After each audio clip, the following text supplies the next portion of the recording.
Boa noite!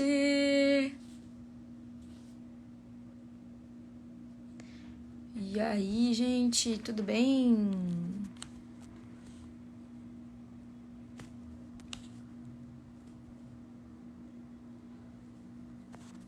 Olá, muito boa noite. Oi, Ana.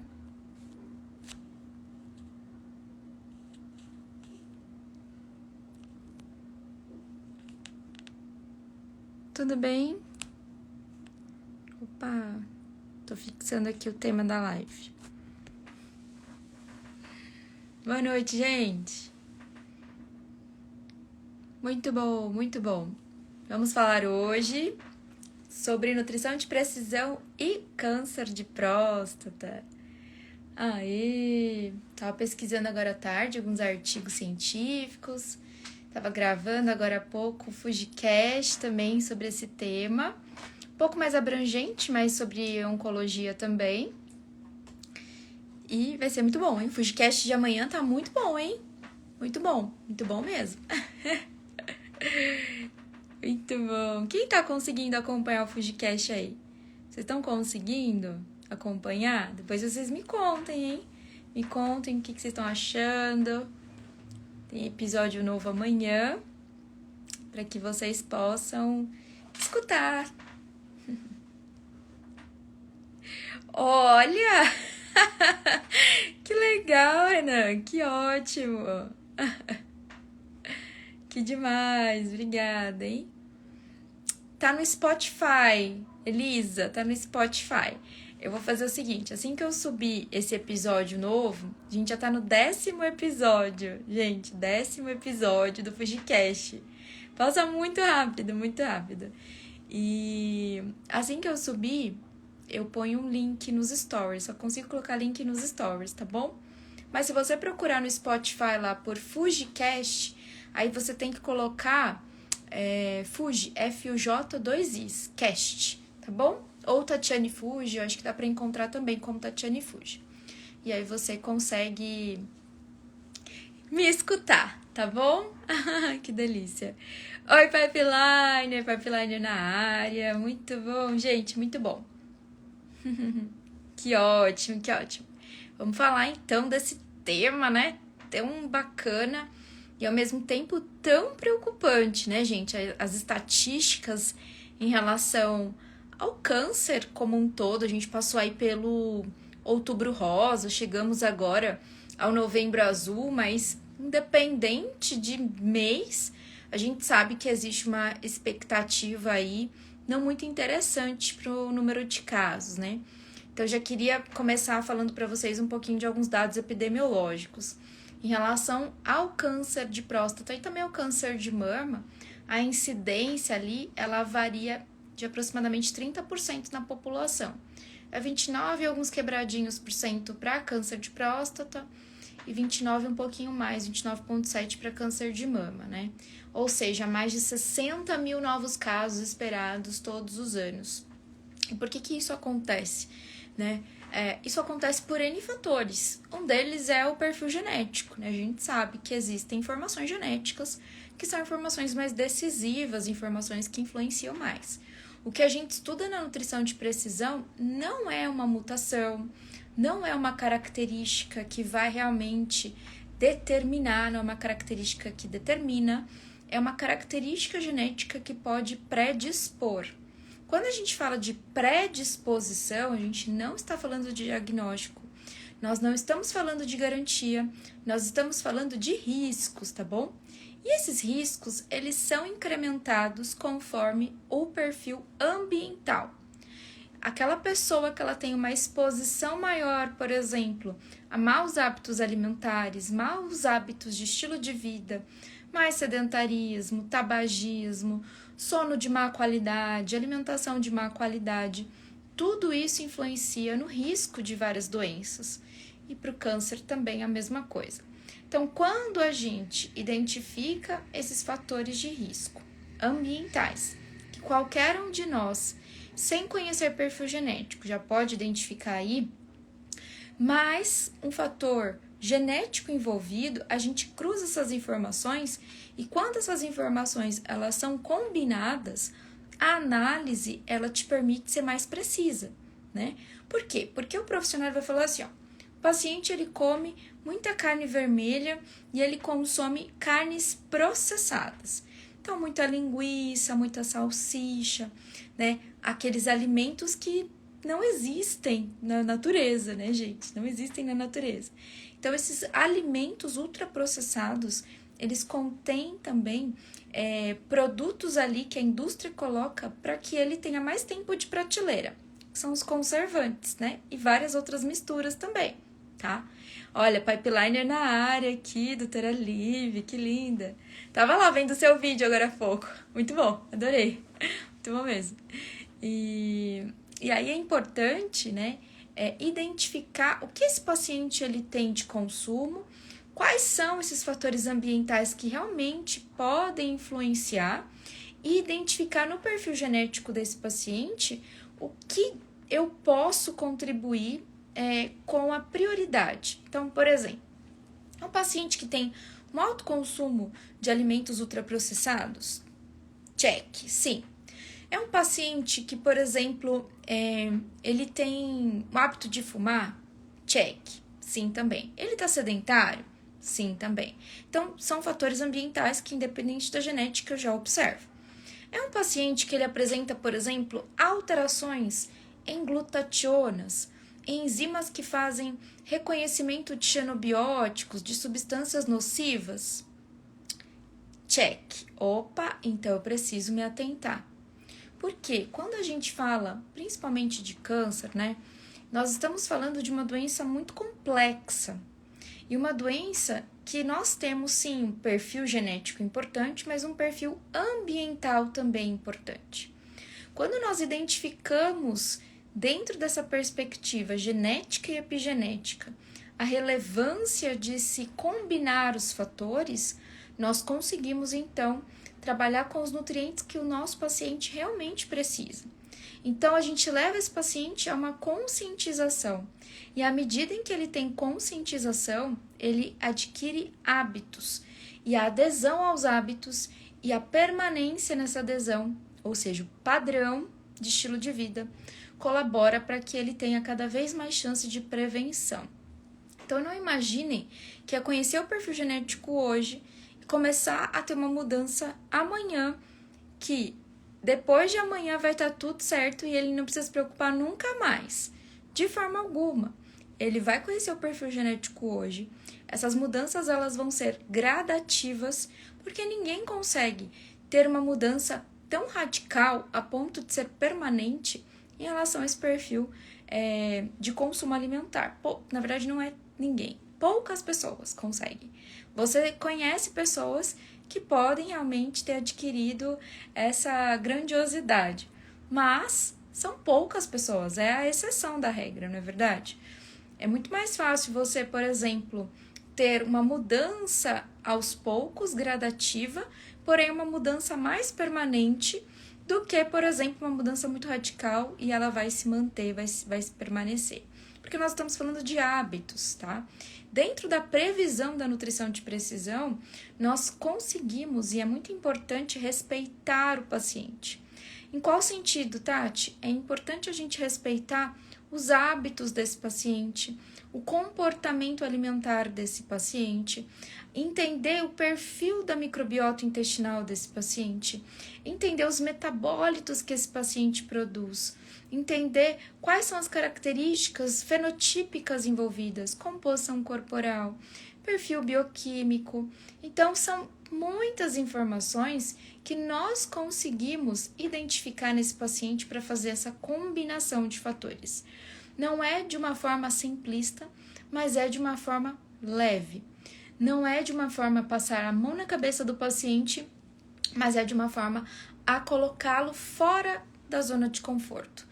Claro que para ele é mais confortável, por exemplo, para todos nós, né, gente? Não seremos hipócritas para falar sobre isso. Mais confortável ficar na frente da TV comendo, mas vai ser importante ele se movimentar. É importante ele fazer boas escolhas, é importante que ele tenha consumo de nutrientes que sejam importantes para modular a expressão dos genes, vitaminas, antioxidantes, não de forma suplementar, de forma desnecessária, mas pela alimentação, porque a matriz alimentar ela é muito mais proveitosa. A matriz alimentar, ela contempla mais nutrientes, ela contempla fibras, ela contempla minerais e vitaminas que um nutriente específico isolado não contempla. Então, é muito importante a gente identificar isso para o paciente, porque ele sozinho ele tem dificuldade mesmo. Boa noite, Rufino, muito boa noite.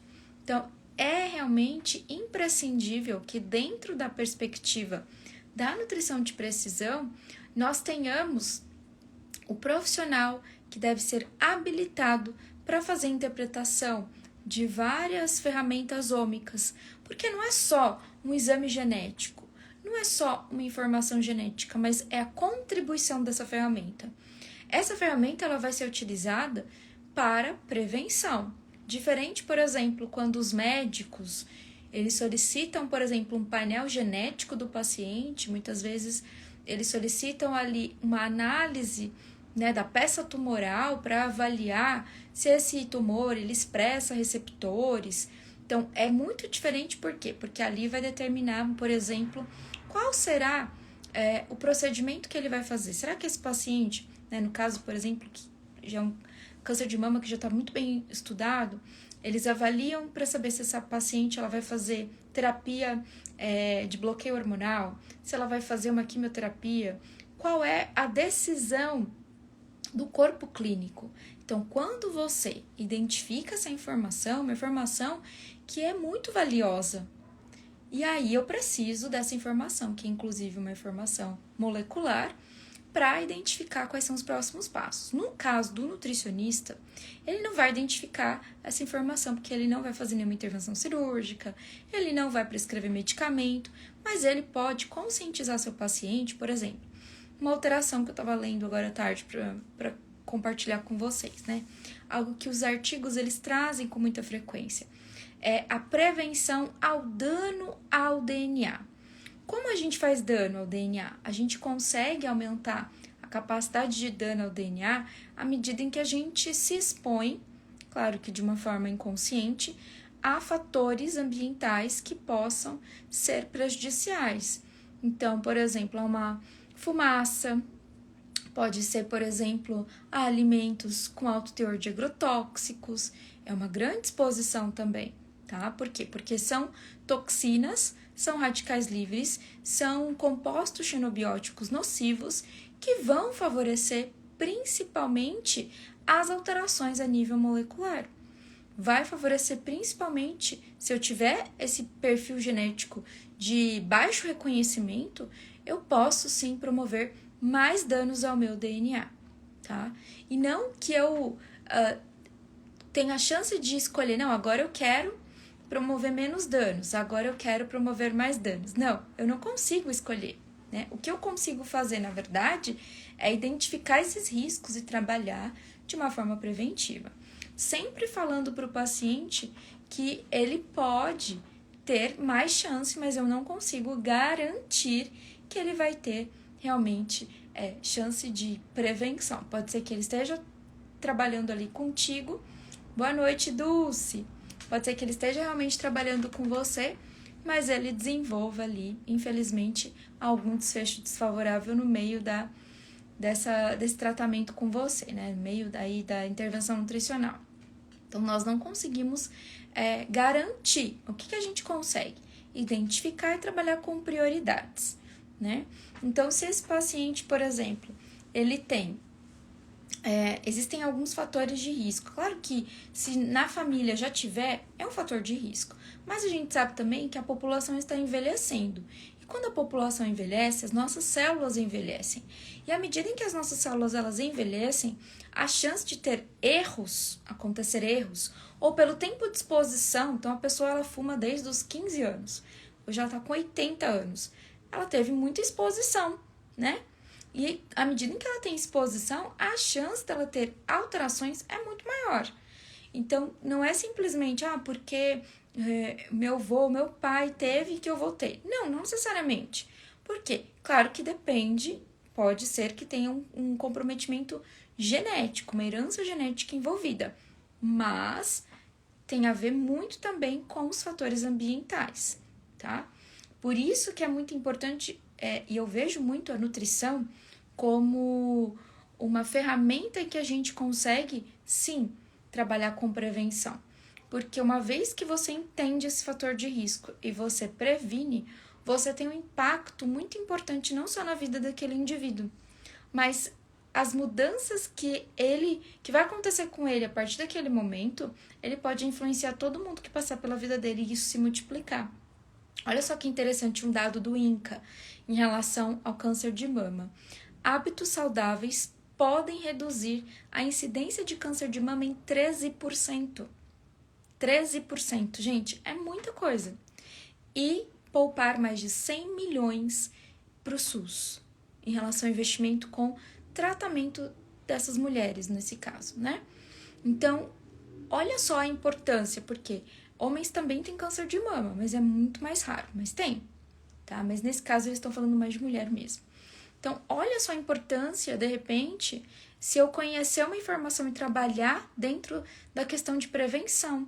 A grande questão é, nós, enquanto sociedade, a gente não tem uma cultura de prevenção, né? Você vê, por exemplo, academias ao ar livre, nas pracinhas, você vê, de repente, uma pista que foi construída ali para bike, ou um local que foi feito ali para a pessoa caminhar ou correr. Mas se a gente for parar para pensar, quantas pessoas estão fazendo isso? Porque a pessoa fala assim, Tati, mas eu sou sedentária porque eu não tenho dinheiro para pagar academia. Mas aí você fala, gente, mas caminhar no parque de graça, né? Andar de bike, claro que aí você precisa da bike, né? Mas vocês entendem que tem muita coisa que a gente não precisa. Tati, mas você está falando muito de genética, né? Você só considera quando o paciente tem um exame? Não, gente, eu tô falando de questões que eu já estou vendo no meu paciente. A genética, ela vai ser mais uma ferramenta. Eu vou incluir essa ferramenta na minha abordagem personalizada. Claro que eu sempre posso, né, no meu caso, eu puxo muito a sardinha para o perfil genético porque eu quero conhecer esse paciente. Porque eu tenho condições de interpretar um exame e sei que a importância que isso vai gerar para a vida dele. Mas ele já vem para consulta com várias demandas, com vários hábitos, com um comportamento. Então, dentro da perspectiva da nutrição de precisão, eu preciso considerar esses hábitos e esse comportamento. E à medida em que eu considero, esse paciente ele vai sendo ali colocado fora da sua zona de conforto, mas não de uma forma radical, de uma forma gradativa, para que a tendência dele seja adquirir esses hábitos e permanecer dentro desse padrão saudável. Porque, na verdade, você poderia pensar, Tati, então eu vou prescrever licopeno para o meu paciente, porque a gente tem estudos em relação a licopeno, em relação a epigalocatequina, em relação a sulforafanos, aos glicosinolatos, com prevenção de vários tipos de câncer. E o licopeno está muito associado ao câncer de próstata, de prevenção. Mas a grande questão é, se eu administrar licopeno, mas o que vai mudar na vida dele? Qual que é o real sentido dele passar com o nutricionista e ele tomar uma cápsula de licopeno apenas? Não, ele pode sim tomar, se o nutricionista achar que naquele momento vai ser legal. Mas é muito mais. Não adianta ele tomar uma cápsula de licopeno e continuar fumando, continuar sedentário, continuar bebendo muito. Não adianta ele dormir mal, comer mal. Então, é muito além, porque dá a impressão que é aquela velha frase de tampar o sol com a peneira. E não é isso, é muito além. Essas informações, essas suplementações, elas são complementares. Então, olha, o paciente está fazendo tudo certinho, ele está se dedicando bastante. Então, a gente vai colocar esse composto bioativo, a gente vai colocar esse nutriente para prevenção. A gente coloca esse nutriente pensando em potencializar os resultados. Aí, beleza, maravilha. Aí eu estou potencializando esses resultados. Quando eu conheço o perfil genético, aí eu vou saber se ele tem mais condição de metabolizar ou não esse licopeno, de converter ou não um beta-caroteno, se ele tem alterações ali em outras enzimas que são importantes para o metabolismo de detoxificação. Se de repente ele tem alterações, quer ver onde o licopeno também atua bastante? Oi, Selma! Pipeliner na área, que delícia! em relação ao NF-κB e praticamente, sim, quase 99% da população tem esse NF-κB em algum momento do dia alterado para mais, né? Mais expresso. Por quê? Porque ele é generalista. Então, ele está expresso para aumentar a inflamação. E a inflamação é uma inflamação crônica, no caso de doenças, como uma inflamação aguda, no caso, por exemplo, de uma infecção bacteriana, viral, né? De um fungo. Então, é uma infecção, uma reação inflamatória, uma resposta inflamatória aguda, pontual. Mas ela também influencia na atividade desse NF-κB. O fato é que um fator genético pode influenciar muito mais, ou seja, você tem uma resposta inflamatória aqui, como todo mundo, a grande maioria, todo mundo não, porque você não é todo mundo, a maioria. Quando você tem um perfil genético alterado, a sua resposta eleva. Só que eleva com a mesma informação da quantidade de bactérias, de vírus, de fungos, por exemplo, ou o mesmo grau ali de risco de doença, entendeu? Então, conhecer o perfil genético vai te entender até onde você tem que ir nessa intervenção. Porque para alguns pacientes que respondem de forma mais lenta, você tem uma intervenção. Para pacientes que respondem de maneira mais exacerbada, sua intervenção pode ser potencializada. Entendem? Então, é a mesma condição clínica, mas, de acordo com esses hábitos, com as queixas do paciente, com o perfil genético, eu tenho condições de saber se eu vou atuar com mais ênfase ou com menos ênfase. Eu vou atuar. De qualquer forma, eu vou trabalhar com a prevenção. Eu vou entregar nutrientes. Só que a grande diferença é, eu trabalho com menos ênfase, com mais ênfase e em qual nutriente eu vou priorizar. Porque se esse paciente também tiver um aumento dessa resposta inflamatória, mas tiver também alterações em MTHFR, eu tenho que ver como que é essa homocisteína do paciente. Como está esse perfil de homocisteinemia do paciente? Será que esse paciente ele tem alterações no perfil de B9, de B12, de B6, de betaína, de colina, e aí envolve risco cardiovascular? Algumas drogas quimioterápicas são cardiotóxicas. Então, se esse paciente ele faz ali o uso de alguma medicação que tem um perfil tóxico para o coração, se eu não conhecer essa informação, esse paciente ele pode simplesmente evoluir com uma trombose, esse paciente ele pode evoluir com maior risco venoso. Então, olha só a importância de conhecer para prevenir. E talvez você que esteja aqui, vocês estão muito quietinhos, mas você que esteja aqui pense assim, Tati, está tão distante da minha realidade. Eu vejo você falando, está tão distante, gente, está distante o quanto a gente se distancia. A informação está aí para todo mundo, mas a gente se distancia porque a gente fica com um bloqueio de que é difícil, de que não é para mim, de que é para amanhã. Não é para amanhã, é para ontem. O profissional que entende de genética é um profissional muito requisitado. É um mercado de trabalho amplo. E se a gente não tomar posse desse mercado de trabalho, outros virão. Muitos outros virão. Fiquem tranquilos, porque não vai faltar vaga para os outros. Se a maioria aqui é nutri, vocês entenderam o recado, né? Então, olha como é importante a gente identificar.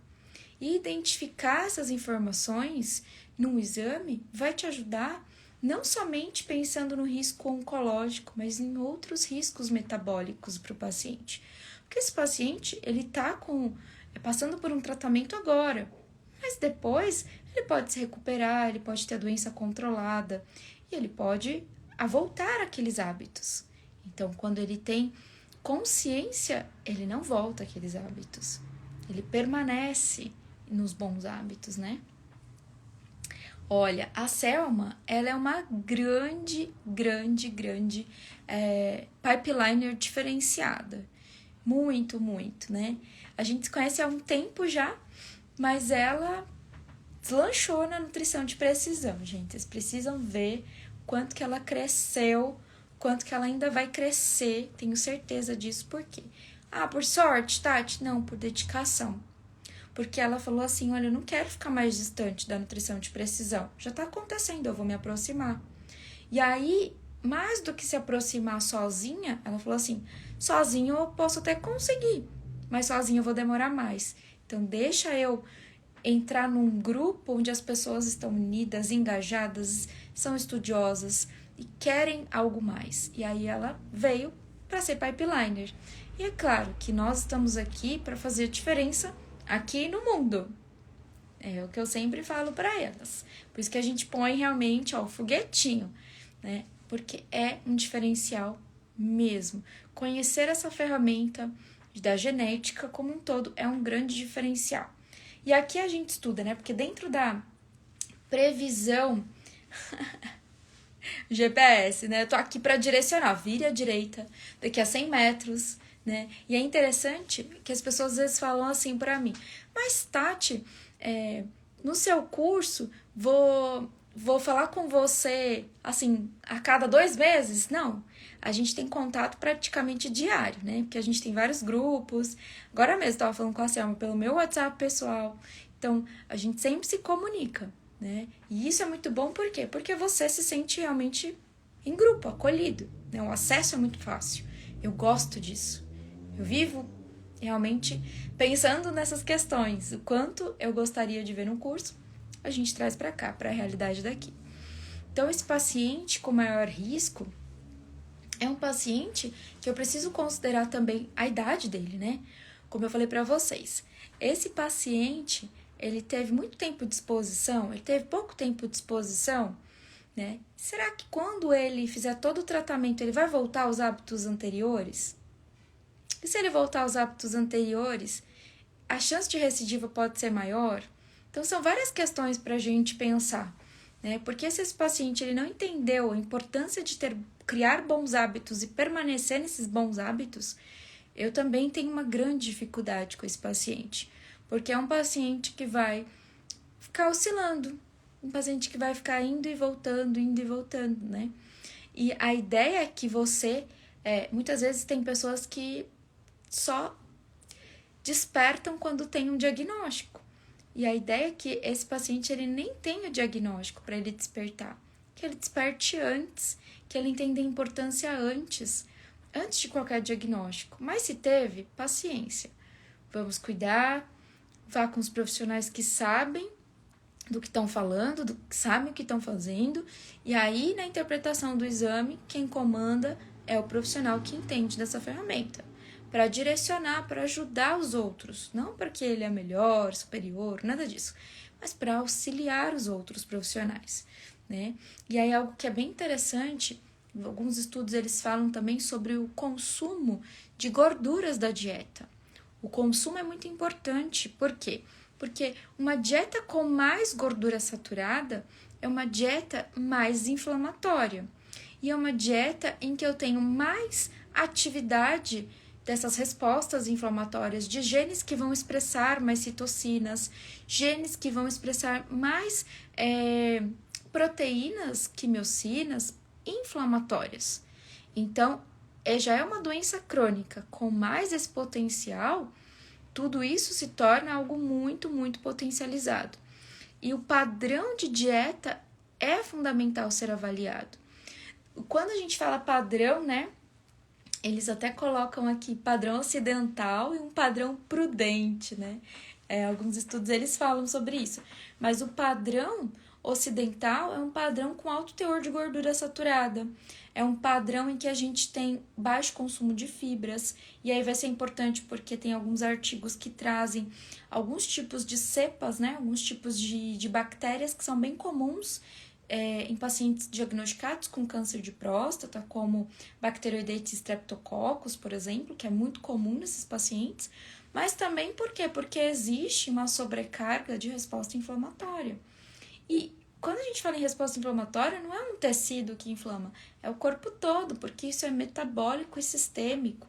Então, quando um paciente ele tem uma alteração genética, não é só o dedo que inflama, então é o corpo todo que inflama. Por isso que eu preciso identificar, e às vezes, claro, vai ter um estudo que foi feito com uma população X dentro de um desfecho X, mas não quero dizer que isso não tenha repercussões para o corpo todo. né? Eu precisaria avaliar realmente o corpo todo, principalmente quando a gente fala de resposta inflamatória, é muito vulnerável, né? Se eu tenho uma boa noite de sono, eu posso ter uma diminuição dessa resposta inflamatória. Se eu tive uma noite de sono não tão boa, eu posso ter um aumento dessa resposta inflamatória. Se eu tive um consumo ali de um hambúrguer, de uma batata frita no almoço, minha resposta inflamatória aumenta. Mas se eu tive um consumo de uma alimentação rica em fibras, rica ali em proteína magra, né, carboidratos complexos, eu tenho uma outra resposta. Então, por isso que quando a gente identifica padrão, ele está dizendo o seguinte, não é a sua resposta pontual que me importa, mas é o que normalmente você influencia os seus genes a serem expressos ou a expressarem. Então, não é um hambúrguer, não é uma batata frita que vai potencializar tudo isso, como as pessoas colocam. Ah, eu não vou consumir mais açúcar, porque o açúcar é isso, aquilo, aquilo outro. Ok, mas não é o açúcar de vez em quando, é o açúcar todos os dias. É o açúcar em grandes quantidades. É o açúcar que vai te prejudicar, porque se você consome o açúcar, você deixou de consumir outra coisa, né? Ou você acrescentou mais informações ali naquela refeição. Então, é o padrão. Esse é o seu padrão? Se esse é o seu padrão, o risco aumenta. Se isso é de uma forma esporádica, pode ser que esteja tudo em equilíbrio. Por que eu digo pode ser? Porque eu não sei. Depende de cada pessoa, depende de cada indivíduo. Por isso que o profissional tem que avaliar. Tem que avaliar o perfil bioquímico, tem que avaliar o perfil de composição corporal, tem que avaliar tudo que envolve esse paciente. Não adianta observar uma única resposta, um único parâmetro, tem que observar o todo desse paciente, para eu trabalhar com prioridades, tá bom? Oi, Joana, boa noite. Tudo bem, querida? São prioridades. Eu trabalho com prioridades. Quando a gente conhece a informação, a gente trabalha com prioridades. E isso, gente, ganha tempo. Isso mostra para o paciente o quanto ele consegue otimizar a qualidade de vida, porque imagina um paciente doente, um paciente que perde qualidade de vida, né? Dentro dessas informações, ferramentas ômicas, esse paciente ele pode também utilizar a farmacogenética, a farmacogenômica, e com essa ferramenta ele pode responder melhor aos medicamentos, e respondendo melhor aos medicamentos, a chance dele ter adesão à dieta pode também melhorar, né? Mas que bom que você chegou, que bom que você tá aqui. Maravilha! Então, isso também é muito importante, de verdade, muito importante, né? Quando a gente considera esse perfil aí de câncer de próstata, nós estamos considerando principalmente, né? Claro que vários fatores influenciam, mas tudo aquilo que pode gerar danos ao meu DNA. O que pode gerar danos ao seu DNA, ao meu DNA? Né? Um excesso de radicais livres. Então, quais são os alimentos, qual que é a exposição ambiental que pode promover esse excesso de radicais livres? Eu preciso considerar também. Vejam que se eu pegar câncer de mama, câncer de intestino, os mais comuns, né? Câncer de próstata, as razões ali pelas quais eu estou fazendo esse raciocínio são razões muito parecidas, são condições muito parecidas. Por quê? Porque, na verdade, o que vai importar vai ser realmente do ponto de vista preditivo, né? Do ponto de vista diagnóstico, existem genes que são bem mais importantes em algumas condições do que outras, síndromes que estão associadas, principalmente câncer de intestino, né? Síndrome de Lynch, por exemplo, né? Claro que existe uma questão de herança genética, de hereditariedade, mas ela é menos frequente do que um risco que é proveniente de maus hábitos, um risco que é proveniente, por exemplo, de um perfil de estilo de vida não saudável, tá? Então, é muito menos frequente. A frequência maior é em relação à idade avançada e também ao perfil de hábitos do indivíduo. Muito mais importante, tá? Muito mais importante. Então, eu falei para vocês, do MTHFR, que está associado com o perfil de metilfolato, né? De ácido fólico, conversão em metilfolato, em relação ao perfil de homocisteína, que também faz parte desse ciclo de um carbono, que é o ciclo da homocisteína também, que é a entrega, né, do metil, que é o CH3, o radical CH3. Falamos também das glutationas, que são importantes também enzimas de detoxificação. Essas enzimas, elas são importantes no reconhecimento desses xenobióticos nocivos. Falamos também sobre, eu acho que essa eu não citei, a COX, que é a ciclooxigenase, em resposta inflamatória, também é importante, tá? Bem importante. O padrão de dieta em relação ao consumo de lipídios saturados, o consumo baixo de fibras, o consumo baixo de fitoquímicos, o padrão ele é muito importante. Falamos sobre as bactérias intestinais que são mais frequentes nesse público, né, que tem diagnóstico de câncer de próstata. Falamos dos danos ao DNA, falamos do NF-κB também, que está bastante associado com o perfil inflamatório, né? Bom, a Joana colocou assim: assisti uma live sobre pesquisa dos telômeros e câncer. Quando os telômeros diminuem muito, o câncer é iniciado em indivíduos com potencial genético? Não necessariamente. Quando os telômeros diminuem, tá? Você tem uma diminuição de telômero, o câncer é iniciado em indivíduos com potencial genético? Então, não necessariamente, às vezes é só envelhecimento celular, né? Porque conforme passa o tempo, você tem essa previsão mesmo de encurtamento de telômero. O problema do câncer é que ele tem um crescimento desordenado e aí, na verdade, ele teria uma extensão dos telômeros, porque a ideia seria aumentar a expectativa de vida da célula. Quando você tem encurtamento, você diminui a expectativa de vida da célula, né? Aí, quando você fala de potencial genético, teria que ver, por exemplo, quem faz essa regulação é uma enzima chamada telomerase. Então, essa telomerase, ela pode aumentar a extensão desses telômeros. Se ela tem alguma alteração, tem dificuldade de aumentar essa extensão. A grande questão é, quando a gente fala de telômero, a gente tem que tomar bastante cuidado, porque ao passo em que eu quero ter mais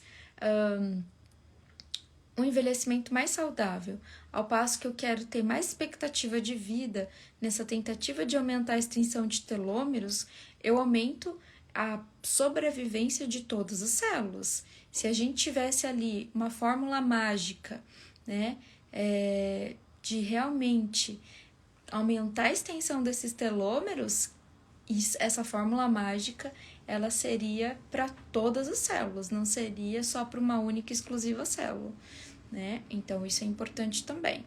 Não conheço essa doutora, não conheço, tá? Mas é bem importante porque os estudos em modelos animais, eles são uma coisa. Os estudos em modelos in vitro, também uma coisa. Os estudos com humanos, outra coisa. Então, é importante a gente não extrapolar, tá? Bem importante. Porque, às vezes, Tati, mas o cara ganhou o prêmio Nobel, né? Com algumas pesquisas. Maravilha, porque ele descobriu, porque ele identificou e replicou isso. Mas, às vezes, é um modelo que não é possível ser extrapolado para o modelo de seres humanos. Modelo em que a gente tem a intervenção. O humano que tem várias exposições. Eu entendo que a pesquisa básica ela é muito importante.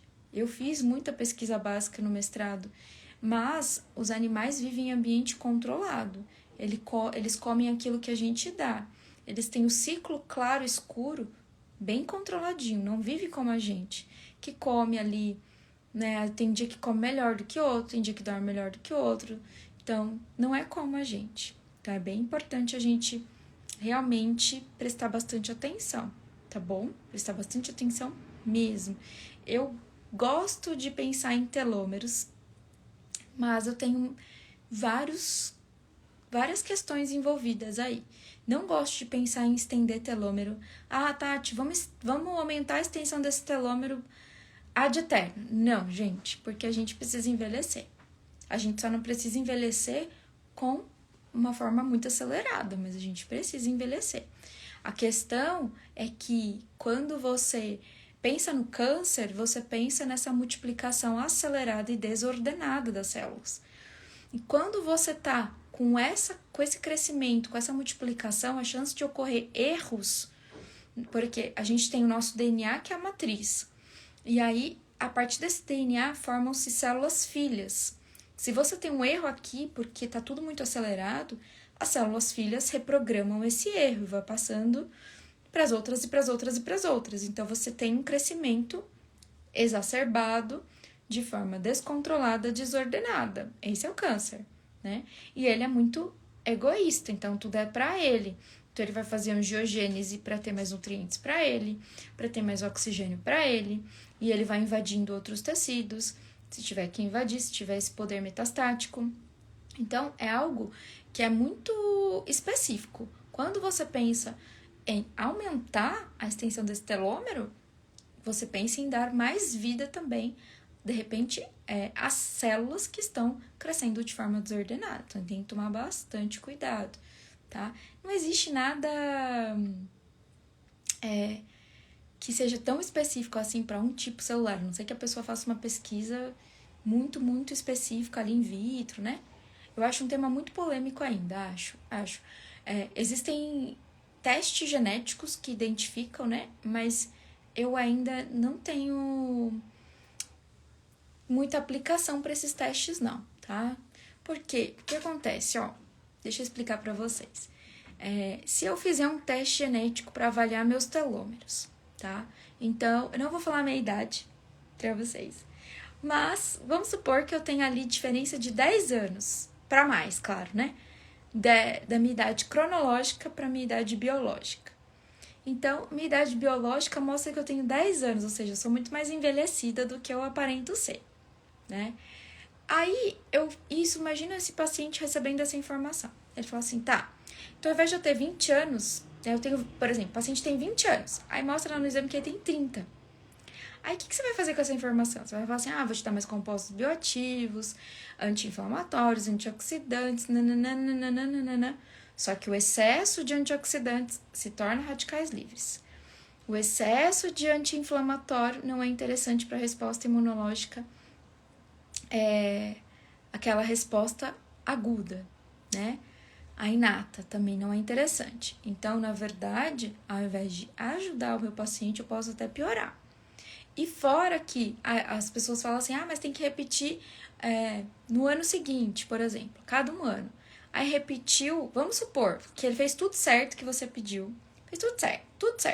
Só que, de repente, ele teve um estresse aí no meio do caminho. E, enfim, mas tudo que você fez, tudo que você pediu, ele fez. Aí, quando ele for fazer o exame, vamos supor que seja muito rápido também de mudar. Ao invés dele, aí ele tava com 21 agora. Então, teoricamente, se ele fez tudo certo, ele deveria ter reduzido a idade biológica, né? Mas vamos supor que aumentou a idade. E ele fez tudo certo. Então, não é garantia. Então, não vejo por que fazer esse exame. Não vejo nenhum por que fazer esse exame. Nenhum. Porque esse exame me diz nada por nada. Se esse paciente ele tá envelhecido, se esse paciente ele tem maus hábitos, ele tá envelhecido. Se esse paciente ele tem um alto consumo de alimentos processados, ele está envelhecido. Se esse paciente ele fuma, ele está envelhecido. Se esse paciente tem uma doença crônica, ele está envelhecido. Teoricamente, eu não preciso fazer um exame para saber disso, né? Agora, eu posso colocar para que ele possa, eu posso identificar no exame genético quais são os genes que são interessantes para eu priorizar os nutrientes. Aí sim eu vejo mais fundamento, tá? No contexto geral, ele não vai influenciar, o paciente vai desembolsar um valor bem grande para um exame que não vai me dizer nada, né? Porque, e outra, é a mesma coisa, vai pegar assim, um atleta. Você vai pegar um atleta de 20 anos, né? Aí, eu tô com 20 anos na cabeça. Aí esse atleta de 20 anos que ele faz maratona, ele corre na rua. Claro que ele tem um aspecto mais envelhecido. A pele dele é mais envelhecida porque ele toma sol, né? Tudo é muito mais envelhecido. Aí você vai falar assim pra ele, olha, tá aqui que você é mais envelhecido, você tem que parar de fazer a atividade. Ele não vai parar de fazer a atividade. Não faz sentido. Se o exame me mostrasse, por exemplo, você tem, sei lá, que fazer isso, isso e isso, em tanto tempo você com certeza vai ter uma melhora desse perfil, beleza, aí vamos que vamos. Tem evidência? Beleza, vamos lá. Você tem que adotar a dieta do Mediterrâneo, você tem que dormir melhor, você isso, aquilo outro. Beleza, vamos lá. Mas isso não é garantia. Fora que se você prescreve um exame desse, e seu paciente não melhora, fazendo tudo certo, ele vai desconfiar se você realmente passou tudo certo para ele. Então eu não peço. Não peço esse exame. Não peço de jeito nenhum. É interessante que a gente teve uma pipeliner aqui que ganhou esse exame, né? E a gente foi discutir. Gente do céu, vocês não têm noção como foi a discussão dessa mentoria. Acho que a Selma tava lá. Nossa, mas a gente quebrou a cabeça lá, falou assim, gente... No final das contas, a gente teve essa postura. Falou assim, ó, gente, não vale a pena pedir pro meu paciente. Porque, assim, não vai adiantar eu conhecer. Porque não tem nada com fundamento para falar, olha, você vai fazer isso e vai ter aquele resultado em tanto tempo. Não tem garantias.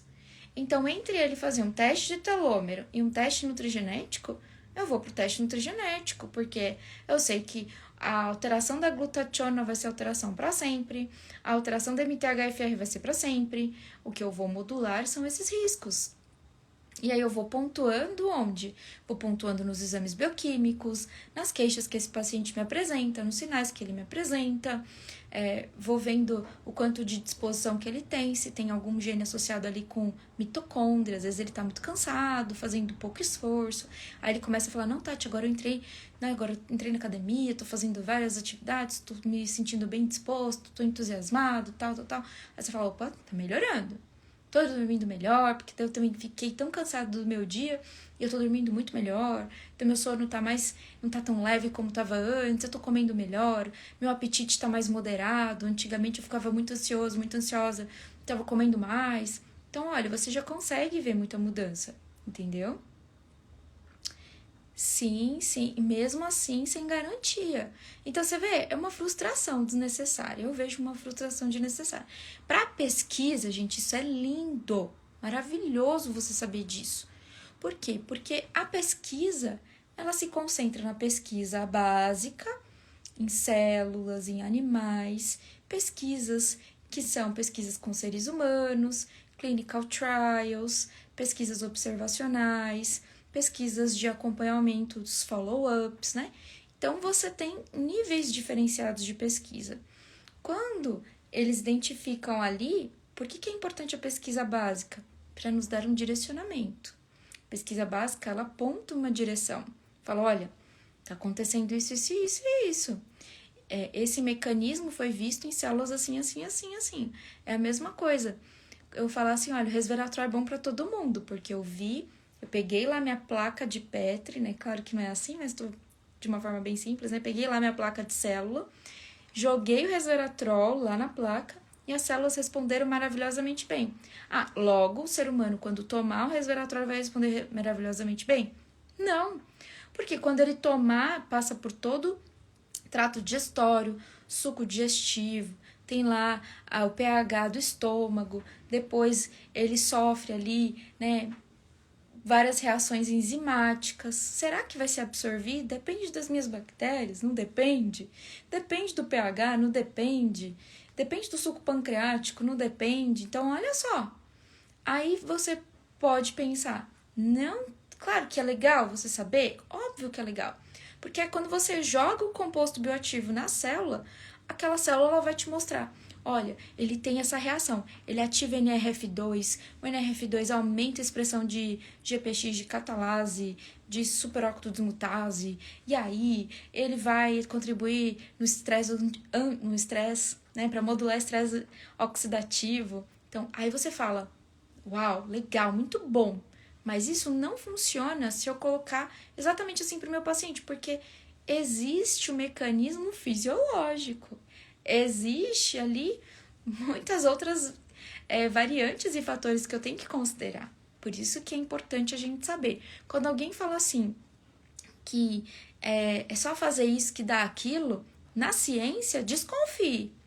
Por quê? Porque é uma ciência que não é exata. A gente está trabalhando com N fatores que estão envolvidos, ainda mais com o ser humano.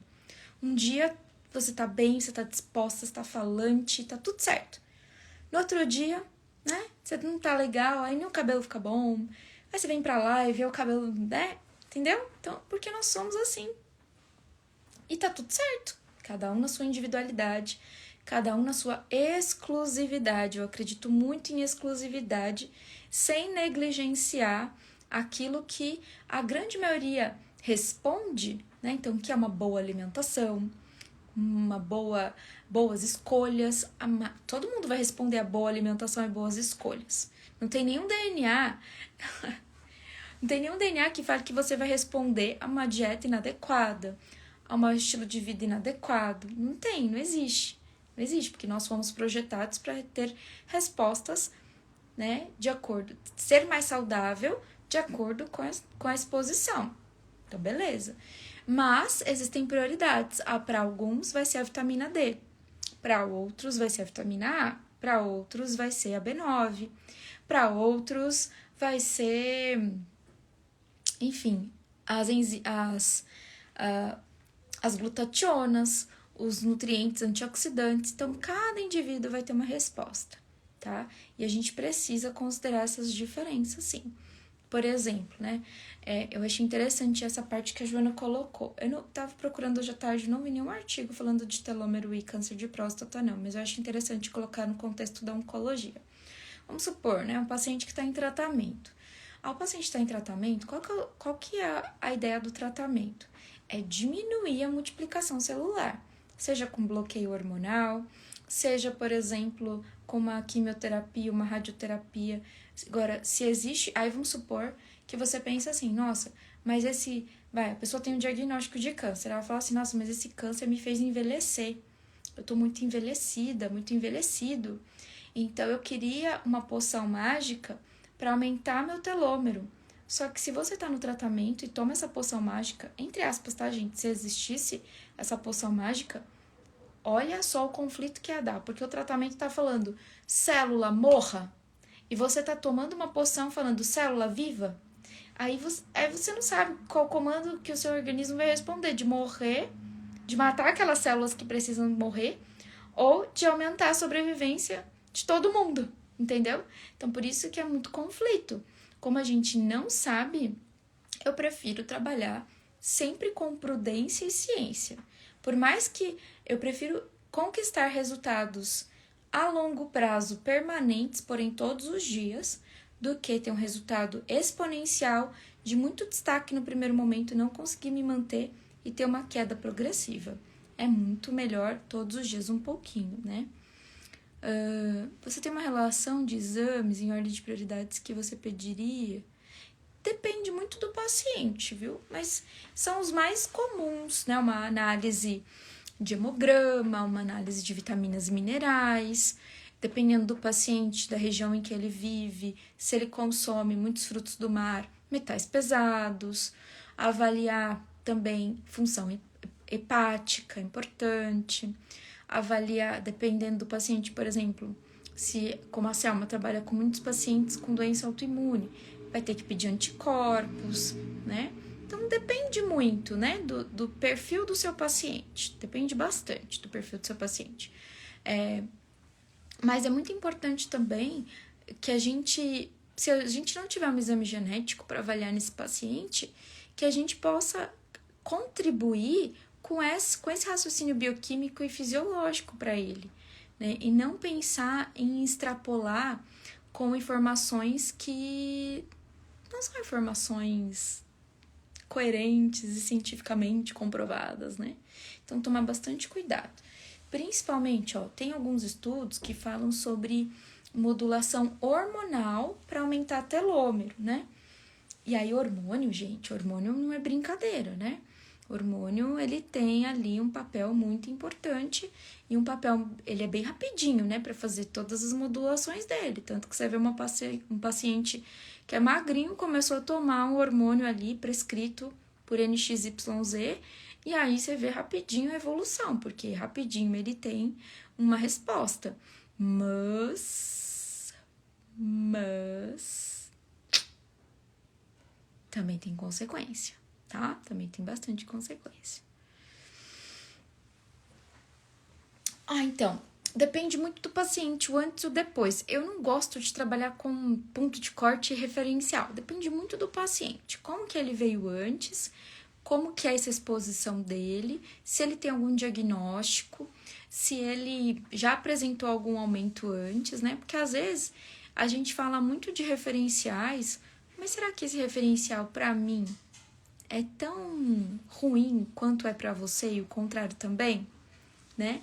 Então é bem importante, claro, a gente tem que ter um referencial ali para a gente se posicionar, né? Mas esse referencial, ele depende do paciente, tá? Depende bastante do paciente, bastante mesmo. É muito individual, muito individual. Dependendo do paciente, vale a pena avaliar um cortisol durante o dia, né? Também uma análise de hormônios, eu acho que vale a pena. O cortisol, claro, a nível sanguíneo também, ali. De repente fazer alguma curva. Então, depende muito do paciente, né? Muito, muito, muito. Eu acho que não, Joana, mas depende muito de como era antes, entendeu? É que se o paciente já teve... Se o paciente não teve nenhum exame ainda, aí não tem como comparar, mas tem que comparar ele com ele mesmo. É a melhor maneira, tá bom? A melhor maneira de comparar ele com ele mesmo, tá? Então, às vezes você tá dentro do referencial, por exemplo, a homocisteína. Às vezes você tá dentro do referencial ali, tem um paciente de 20, mas até alguns laboratórios consideram um pouco mais, outros consideram um pouco menos, mas poxa, é muita coisa para quem, sei lá, o mês passado tinha 10, tinha 9, tinha 7, entendeu? Mas ele agora tá com 14, 15, tá dentro ainda. Tá, mas para quem no mês passado tava com 7, 14 é o dobro, entendeu? Então, depende muito desse paciente. E mesmo que eu considere ali um ponto de corte, se eu considerar um ponto de corte, eu já não estou personalizando. Já estou massificando tudo, já estou considerando geral, que todo mundo vai responder, que todo mundo tem o mesmo perfil genético, que todo mundo... Não dá, é muito individual, muito mesmo, tá? Muito mesmo. Beleza? Olha a pipeliner nova aqui, a Lu chegando. Muito bem. Seja bem-vinda. Cortisol baixo com a CTH alta influencia nesse caso? Pode influenciar também. Pode influenciar. Por isso que tem que ter a avaliação mais completa. Quanto mais completa, melhor, né? E avaliar sempre sinais e sintomas do paciente. Porque às vezes o exame, você pega, por exemplo, um perfil de tireoide. Às vezes o paciente, ele não tem um perfil alterado, né? Tá tudo ok dentro da previsão ali. Não tá evoluindo, não tem muita alteração, mas o paciente tem sinais e sintomas importantes, né? Então, a gente precisa considerar sinais e sintomas também. É muito individual, tá bom?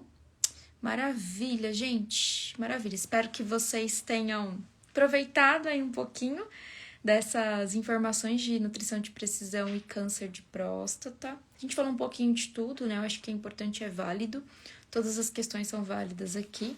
E eu queria chamar a sua atenção, se você ainda não conhece o método Pipeline, a gente está com uma turma especial aberta até amanhã, tá? Algumas pessoas já se inscreveram, já conseguiram ter a sua vaga, mas se você ainda não fez sua inscrição, aproveitem, porque essa inscrição ela será válida até amanhã apenas, tá bom? Se vocês conhecem algum profissional que queira realmente aprender nutrigenética, também encaminhem para ele esse link que tá aqui na minha bio, ou peçam para ele vir falar comigo também aqui no direct, tá bom? Mas não perca essa oportunidade, porque esse conhecimento é um conhecimento que transforma, é um conhecimento que vai realmente te diferenciar no mercado.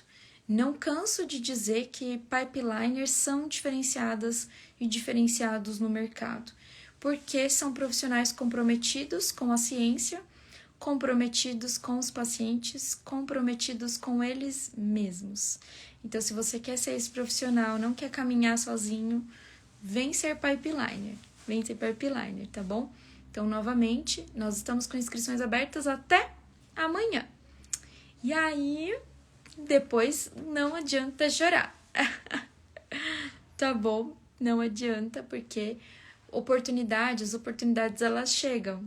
Mas cabe a nós decidirmos se a gente vai abraçar essa oportunidade ou vai esperar uma grande outra oportunidade passar pela nossa vida, né? Porque sempre vai passar, porque sempre vai ter alguém ali para pegar essa outra oportunidade. Então, seja você essa pessoa transformadora e seja você esse diferencial, porque realmente você pode se tornar um profissional muito qualificado no mercado, com muita expertise e transformar a vida de outras pessoas, que eu acho que é o principal, né, gente? É o nosso juramento, né? É o nosso juramento. Ai, que linda, é isso aí. Encaminha, Joana, encaminha para seus colegas de faculdade, né? Vamos lá fazer uma divulgação aí para a Tati, tá certo? Muito bem, minha gente. Muito bem, beijo grande para vocês. Fiquem com Deus, uma boa noite. Semana que vem, ou ainda esse final de semana, eu volto com novidades, tá? A gente vai ter algumas novidades aqui, então não percam, tá bom? Beijo, gente. Tchau, tchau. Obrigada. Tchau, tchau.